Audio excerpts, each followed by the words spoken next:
नमस्कार, आपका बहुत बहुत स्वागत है। मैं हूं आपके साथ वर्षा शर्मा। रुक करेंगे देश और दुनिया की तमाम खबरों की ओर।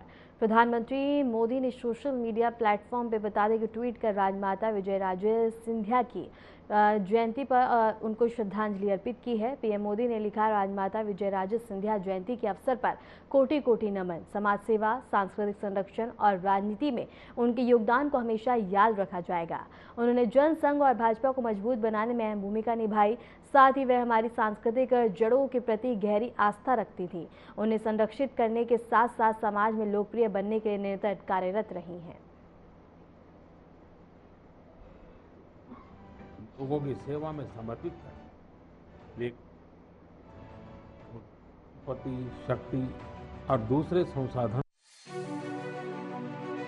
पिछली शताब्दी में भारत को दिशा देने वाले कुछ एक व्यक्तित्वों में राजमाता विजयाराजे सिंधिया भी शामिल थी। राजमाता जी केवल वात्सल्य मूर्ति ही नहीं थी, वो एक निर्णायक नेता थी और कुशल प्रशासक भी थी। स्वतंत्रता आंदोलन से लेकर आजादी के इतने दशकों तक भारतीय राजनीति के हर अहम पड़ाव की वो साक्षी रही। उन्होंने अपना पूरा जीवन लोगों की सेवा में समर्पित कर दिया। वे एक राज परिवार से थे। उनके पास संपत्ति, शक्ति और दूसरे संसाधनों की कोई कमी नहीं थी, लेकिन फिर भी उन्होंने अपना जीवन एक मां की तरह वात्सल्य भाव से जन सेवा के लिए खपा दिया। उनका हृदय बहुत उदार था।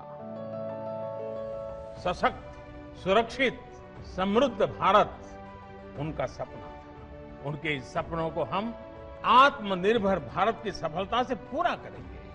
राजमाता की प्रेरणा हमारे साथ है।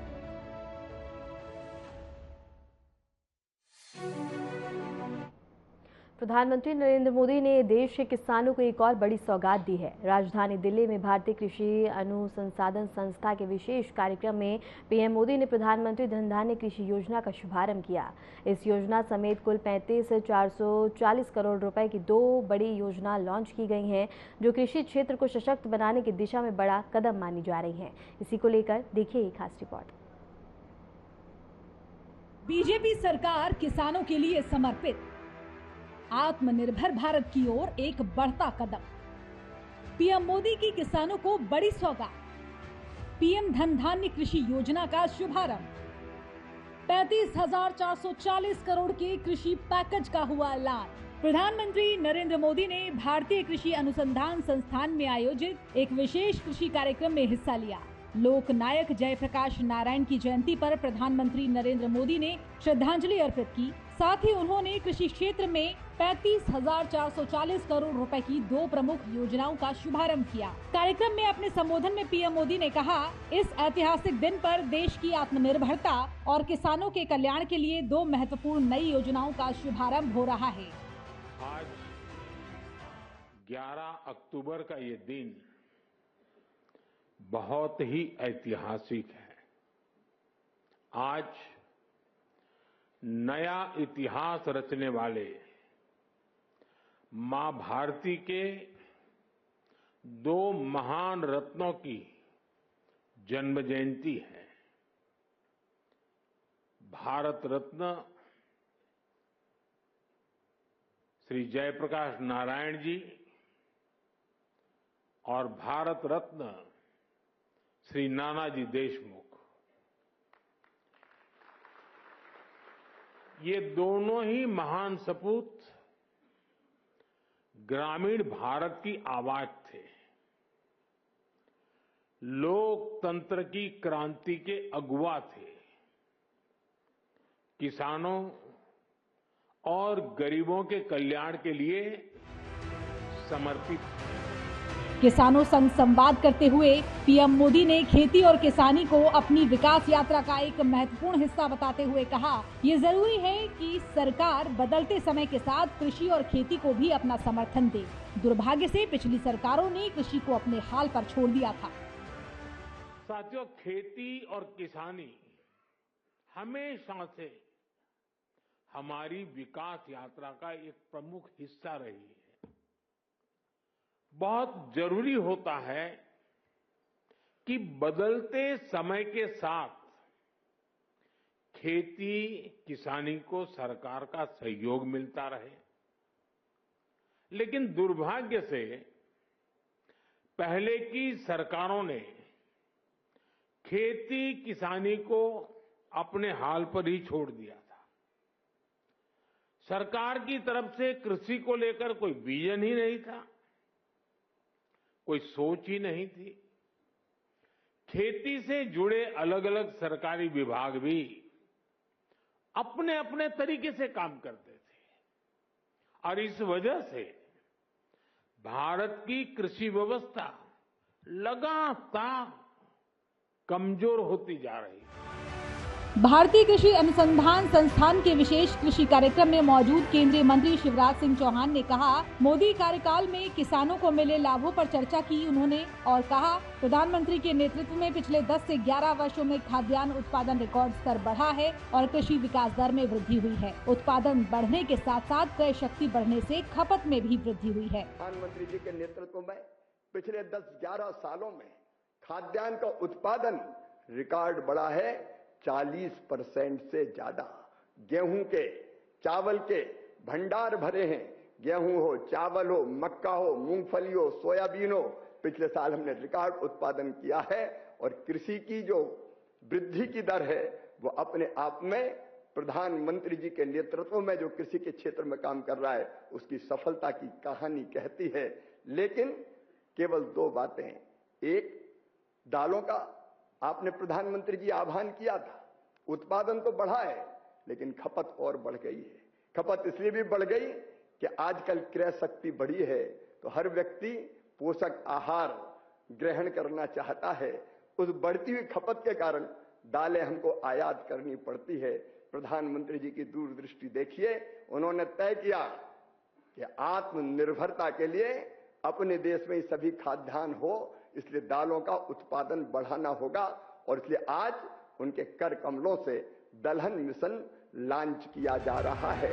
देखा जाए तो प्रधानमंत्री नरेंद्र मोदी का ये कार्यकाल किसानों के लिए कई मायनों में लाभकारी रहा है, चाहे वो एमएसपी में वृद्धि हो, किसान सम्मान निधि हो, आधुनिक कृषि तकनीकों की पहुंच आसान हो या फिर आज की घोषित योजनाएं। ये न सिर्फ खेती को लाभकारी बनाएंगी बल्कि भारत को आत्मनिर्भर कृषि अर्थव्यवस्था की दिशा में तेजी से आगे बढ़ाएंगी। जयप्रकाश नारायण और नानाजी देशमुख जैसे महान नेताओं की जयंती पर किसानों को समर्पित ये घोषणाएं एक संदेश है कि भारत का भविष्य गाँव और खेतों में भी लिखा जा रहा है। प्रधानमंत्री मोदी की ये योजनाएं इसी भविष्य को उज्जवल बनाने की दिशा में एक बड़ा कदम है।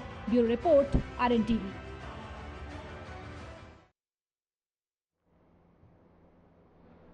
150 यूनिट मार्च के संबंध में लखनऊ में पत्रकार वार्ता आयोजित की गई। इस मौके पर उत्तर प्रदेश के मुख्यमंत्री योगी आदित्यनाथ ने मीडिया को संबोधित किया।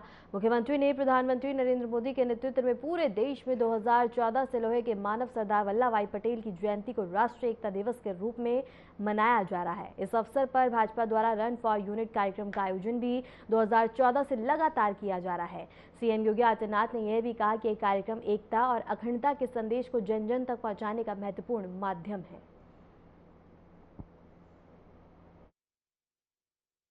प्रधानमंत्री मोदी जी के नेतृत्व में पूरा देश 2014 से लौह पुरुष सरदार वल्लभ भाई पटेल जी की पावन जयंती को राष्ट्रीय एकता दिवस के रूप में आयोजित करता है। इस अवसर पर रन फॉर यूनिटी का कार्यक्रम भारतीय जनता पार्टी 2014 से ही आयोजित कर रही है। Statue of unity Sardar Sarovar Gujarat के पास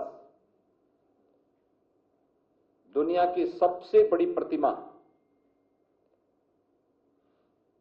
प्रधानमंत्री मोदी जी के मार्गदर्शन और नेतृत्व में गुजरात में भी स्थापित हुई है।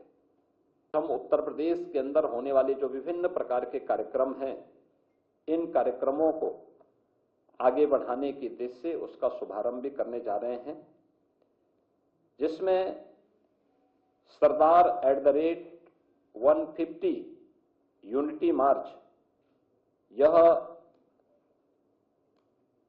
अभियान 31 अक्टूबर से 6 दिसंबर के बीच में एक बड़ा अभियान होगा, जो देश भर के हर जनपद के 5 युवा इस अभियान का हिस्सा बनेंगे और ये सरदार साहिब के जन्मभूमि से लेकर के केवड़िया तक की 150 किलोमीटर की इस यात्रा को ये सभी युवा जन जागरण अभियान के विभिन्न प्रकार के कार्यक्रमों के साथ जुड़ते हुए आगे बढ़ाने का काम करेंगे।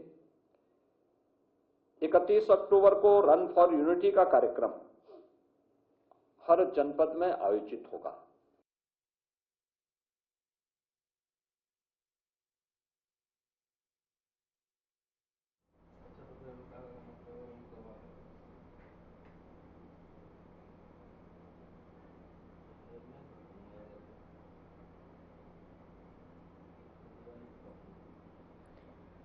जनता दल के वरिष्ठ नेता ललन सिंह और संजय झा ने दिल्ली में केंद्रीय गृह मंत्री अमित शाह से उनके आवास पर मुलाकात की। यह बैठक राजनीतिक दृष्टि से अहम मानी जा रही है, हालांकि इसकी आधिकारिक वजह सामने नहीं आई है।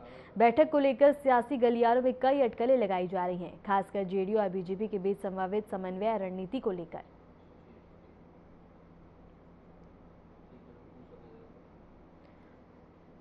उत्तराखंड के मुख्यमंत्री पुष्कर सिंह धामी ने एक कार्यक्रम के दौरान कहा कि उन्हें अपने युवा भाई बहनों से मिलने का अवसर मिलना बहुत ही ज़्यादा प्रसन्नता की बात है। उन्होंने कहा कि इस दौरान उन्हें एक छात्र और सम्मानित किसानों से बहुत सार्थक और ज्ञानवर्धक विचार सुनने को मिला।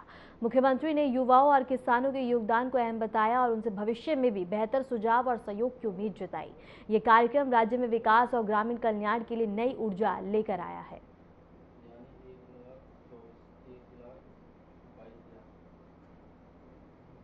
यहाँ पहुँचने पर बहुत गर्मजोशी से स्वागत किया। मैं भी दोनों हाथ जोड़कर अपने किसान भाइयों को, सभी उत्पादकों को, स्वयं सहायता समूह की हमारी बहनों को जिन्होंने बहुत शानदार उत्पाद बनाए हैं, मैं उन सभी का हृदय से स्वागत करता हूँ, उनका प्रणाम करता हूँ। ये मेरे लिए आज अत्यंत हर्ष का विषय है कि मुझे इस कार्यक्रम के माध्यम से हमारे सभी अन्नदाता भाई बहनों के बीच में आने का सौभाग्य प्राप्त हुआ और शानदार विचार, जहां मैंने दो छात्राओं के, एक छात्र के, एक बहन हमारी प्रगतिशील किसान के विचार सुने। बहुत शानदार विषय यहाँ पर आप सबके द्वारा रखे गए हैं और इस वर्ष किसान मेले की इस प्रदर्शनी में 400 से अधिक स्टॉल लगाए गए हैं, जिनमें 200 से अधिक स्टॉल देश के विभिन्न राज्यों से आए कृषि क्षेत्रों से जुड़े हुए स्टार्टअप उद्यमियों द्वारा लगाए गए हैं। ये आयोजन केवल कृषि उत्पादों एवं यंत्रों तक ही सीमित नहीं होते, बल्कि किसानों, वैज्ञानिकों और उनके उद्यमियों के बीच ज्ञान, अनुभव और नवाचार के आदान प्रदान के लिए बहुत महत्वपूर्ण माध्यम बनते हैं। इस प्रकार से कृषि मेलों के माध्यम से यहाँ हमारे किसान भाइयों को बहुत सुविधा होती है। एक ही स्थान पर नवीनतम कृषि तकनीकों, उन्नत बीजों, आधुनिक यंत्रों और नई शोधों की जानकारी वो प्राप्त कर सकते हैं और वहीं उन्हें विशेषज्ञ के अनुभव से सीखने और अपने अनुभव साझा करने का भी यहाँ पर अवसर मिलता है। मुझे पूरा विश्वास है इस मेले में। महाराष्ट्र के रत्नगिरी जिले में बता दें कि नए सिविल और क्रिमिनल कोर्ट भवन का भव्य उद्घाटन किया गया। इस अवसर पर सुप्रीम कोर्ट के न्यायाधीश भूषण गवे और महाराष्ट्र के मुख्यमंत्री देवेंद्र फडणवीस भी मौजूद रहे। इस नए कोर्ट भवन के बनने से क्षेत्र में न्याय व्यवस्था को बेहतर और अधिक प्रभावी बनाने में मदद मिलेगी।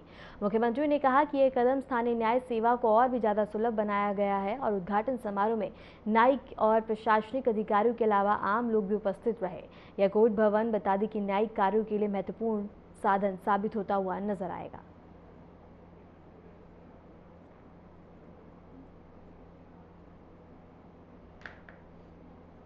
समाजवादी पार्टी के अध्यक्ष अखिलेश यादव ने डॉक्टर राम मनोहर लोहिया की जयंती के अवसर पर लोहिया पार्क का दौरा किया और उन्हें श्रद्धांजलि अर्पित की। इस मौके पर अखिलेश यादव ने कहा कि आज हम सभी डॉक्टर राम मनोहर लोहिया को नमन करते हैं, जिन्होंने स्वतंत्रता संग्राम के दौरान और स्वतंत्रता प्राप्ति के बाद गरीबों, पिछड़ों, दलितों और वंचितों को आर्थिक और सामाजिक सम्मान दिलाने के लिए काम किया। उन्होंने अपने जीवन को अन्याय और शोषण के खिलाफ लड़ाई के लिए समर्पित कर दिया।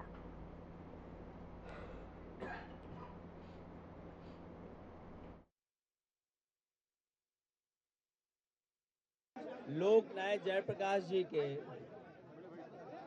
प्रतिमा पर अनावरण हम लोगों को करने नहीं दिया। उनको हम लोग जाकर के JP-9C में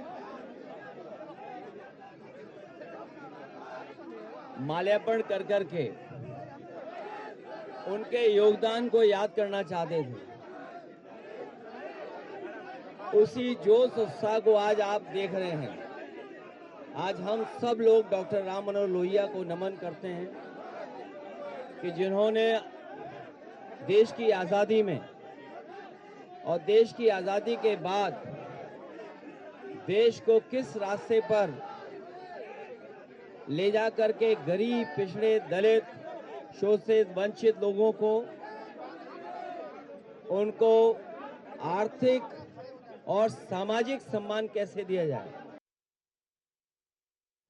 समाजवादी पार्टी के अध्यक्ष अखिलेश यादव ने NCRB के आंकड़ों का हवाला देते हुए कहा कि दलितों के खिलाफ अत्याचार और अन्याय की संख्या सबसे अधिक है और बीजेपी सरकार के शासन में ये घटनाएं तेजी से बढ़ी हैं।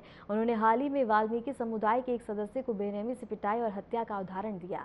अखिलेश यादव ने कहा कि पूरे प्रदेश से ऐसी घटनाओं की रिपोर्ट मिल रही है जो दलित समुदाय के प्रति व्यापक अन्याय को दर्शाती है। उन्होंने सरकार से स्थिति को सुधारने और दलितों की सुरक्षा सुनिश्चित करने की मांग की है। अगर हम NCRB के आंकड़े देखें,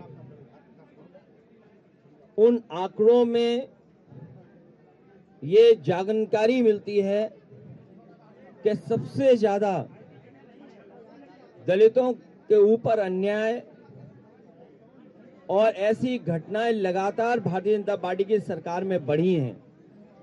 अभी हाल ही में हम लोगों ने देखा कि वाल्मीकि समाज के एक बेटे को किस तरीके से पीट करके उसकी जान ले ली गई। और आज जो आप जानकारी दे रहे हैं, इसी तरह प्रदेश भर की जो जानकारियां मिलती हैं उसमें बड़े पैमाने पर दलित समाज और खासकर PDS समाज के साथ अन्याय हो रहा है। और जो ये दावा करते हैं कि जीरो टॉलरेंस है इनकी लॉ एंड ऑर्डर को लेकर के, सच्चाई तो ये है कि लॉ एंड ऑर्डर इनका जीरो हो चुका है। और स्वाभाविक है, क्योंकि जिस पुलिस की जिम्मेदारी है लॉ एंड ऑर्डर को बेहतर करने के, उनसे ये पॉलिटिकल काम करा रहे हैं। पॉलिटिकल लोगों को झूठे मुकदमे लगाना, उन पर झूठी कार्रवाई करना, मन मर्जी केस लगवा देकर दबाव बनाना। जब ये काम पुलिस से भारतीय जनता पार्टी लेगी तो कानून व्यवस्था उनके हाथ में नहीं रहेगा। इसी का परिणाम यह है कि बड़े पैमाने पर महिलाएं असुरक्षित हैं। ये आंकड़े NCRB जो भारतीय जनता पार्टी की सरकार के दिए। दिल्ली के मंत्री मजिंदर सिंह सिरसा ने पूर्व केंद्रीय मंत्री P चिदंबरम के ऑपरेशन ब्लू स्टार को लेकर दिए गए बयान पर प्रतिक्रिया दी है। बता दें कि चिदंबरम ने कहा था कि ऑपरेशन ब्लू स्टार एक गलत कदम था और सिरसा ने इस बयान को कांग्रेस पार्टी की ऐतिहासिक गलती बताते हुए कहा कि यह सिख समुदाय के खिलाफ किए गए अत्याचारों की याद दिलाता है। उन्होंने कहा कि कांग्रेस ने सिखों के साथ बहुत बड़ी भूल की थी। यह बयान ऑपरेशन ब्लू स्टार के इतिहास और कांग्रेस की भूमिका पर चल रही बहस को और भी गहरा कर सकता है। का ये कहना कि ऑपरेशन ब्लू स्टार एक गलत तरीका था, ये उनकी इस ऐतिहासिक कांग्रेस की ऐतिहासिक भूल को उजागर करता है। ये स्पष्ट करता है कि किस तरह से ये सिखों के ऊपर अत्याचार किया गया, उनके पवित्र स्थानों को तोप और टैंकों से उड़ाया गया, अकाल तख्त साहब को गिराया गया। लेकिन ये कहना कि इसमें इंदिरा गांधी अकेली जिम्मेवार नहीं थी, ये किसी भी सूरत में स्वीकार नहीं है। वो देश के प्रधानमंत्री के रूप में जिम्मेवार थी, संवैधानिक पद के ऊपर बैठे हुए के मुख्य प्रधानमंत्री के रूप में जिम्मेवार थी और ये उनका कॉन्शियस फैसला था। ये सिखों के प्रति नफरत थी उनके मन के अंदर, जिसके चलते श्री दरबार साहब के ऊपर टैंक और तोपों से हमला करवाया गया। श्री गुरु ग्रंथ साहिब महाराज जी के पावन स्वरूपों की बेदबियां हुई, सैकड़ों गुरुद्वारे ढह ढेर कर दिए गए और तोप टैंकों से अकाल तख्त साहब को खा दिया गया। ये पाप जिस पार्टी ने किया है, आज वो पार्टी जरूर ये मान रही कि गलत तरीका था, लेकिन पी चिदम्बरम जी तरीके के साथ साथ जिन लोगों ने किया था वो कभी भी उसको किसी कौम माफ नहीं करेगी। और इस पाप के लिए जो आपने धर्म के ऊपर हमला किया है, देश और दुनिया के लोग आपको कतई माफ नहीं करेंगे। इसलिए इंदिरा गांधी को कांग्रेस नेता जयराम रमेश ने केंद्र सरकार पर सूचना के अधिकार कानून को कमजोर करने का आरोप लगाया। उन्होंने कहा कि आरटीआई को पहला झटका जुलाई 2019 में दिया गया, जब सरकार ने उस पर कई तरह की पाबंदियां लगाई। जयराम रमेश ने कहा कि 2019 से पहले आरटीआई एक्ट सक्रिय रूप से इस्तेमाल होता था। पत्रकार, नागरिक और अखबार इसके जरिए से अहम सूचनाएं हासिल करते थे और जनहित में रिपोर्टिंग होती थी। लेकिन अब हालात बदल गए हैं और सूचना प्राप्त करना मुश्किल होता जा रहा है। उनका आरोप है कि सरकार पारदर्शिता से बचना चाहती है और इसीलिए आरटीआई को कमजोर कर दिया गया।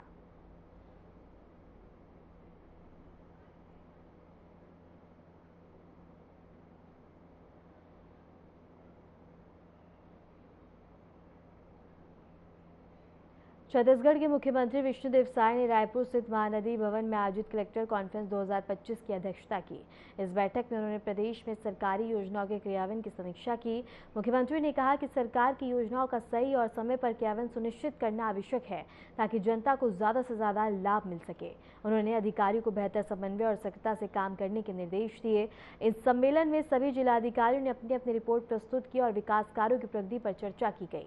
मुख्यमंत्री ने आगामी योजनाओं की सफलता के लिए सभी जोरदार दिशा निर्देश भी दिए और कलेक्टर कॉन्फ्रेंस का उद्देश्य प्रदेश में विकास कार्यों को तेज करना और जनता तक योजनाओं का लाभ पहुंचाना है।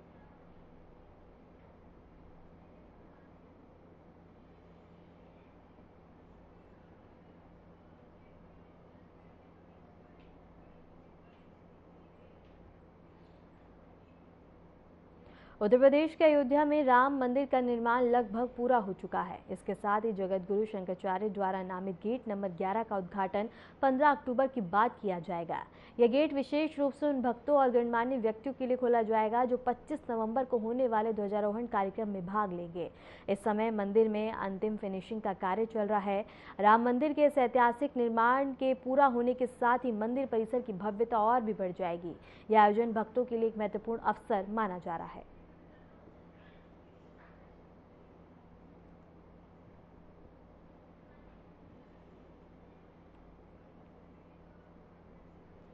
बिहार के पटना में आगामी बिहार 2025 विधानसभा चुनाव को लेकर जेपी गंगा पथ पर एक साइकिल रैली का आयोजन किया गया। इस रैली में एथलीट्स, एनसीसी, एनएसएस के कैडेट्स और छात्र एवं नागरिक समाज के सदस्य शामिल हुए। रैली के दौरान सभी ने 6 नवंबर को मतदान करने का संकल्प लिया और इसके साथ ही 66% मतदान प्रतिशत हासिल करने का भी उद्देश्य जताया। यह आयोजन चुनावी जागरूकता बढ़ाने और लोकतंत्र को मजबूत बनाने की दिशा में अहम कदम माना जा रहा है।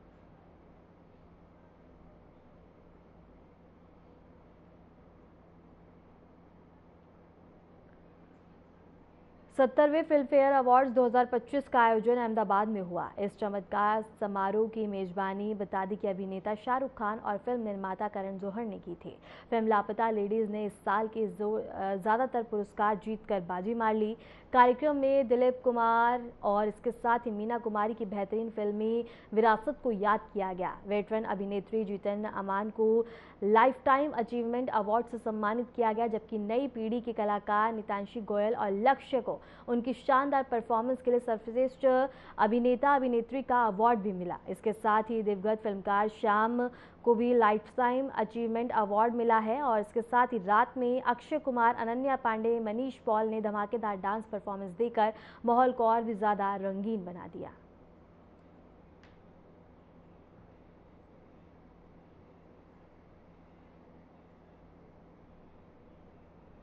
फिलहाल के लिए खबरों में इतना ही और ऐसे देश और दुनिया की तमाम खबरों को जानने के लिए बने रहें हमारे साथ।